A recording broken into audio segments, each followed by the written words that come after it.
விவசாய பெருமக்கள் பாடுபட்டு உற்பத்தி செய்யற நெல்லை ஒரு நெல்மணி கூட வீணாக கூடாதுன்னு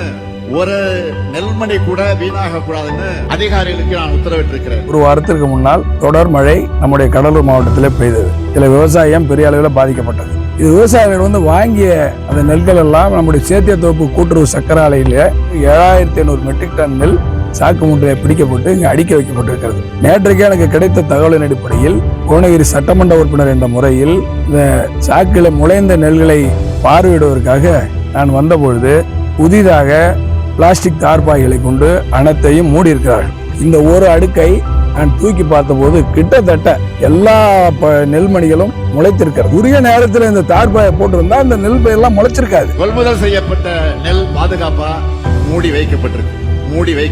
இதுதான் எதிர்கட்சி தலைவர் சொல்றார். நீங்க உரிய முறையில உங்களுக்கு நடவடிக்கை எடுக்க தெரியல. தமிழகம் தலைகுனி விட மாட்டோம்னா இப்ப இதை பார்த்து தமிழகம் தலைகுனிஞ்சுதான் ஆகணும். முதலமைச்சருக்கு இதெல்லாம் புரியணும், உண்மையை ஒத்துக்கணும்.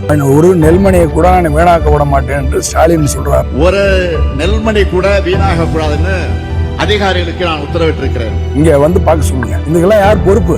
இந்த அரசு தான் பொறுப்பேற்க வேண்டும். விவசாயிகள் விளைவித்த நெல்லை கூட முறையாக கொள்முதல் செய்ய முடியாத திராணியற்ற திறமையற்ற பொம்மை முதலமைச்சர் தான் இப்படிப்பட்ட கருத்து சொல்லிட்டு இருக்காரு.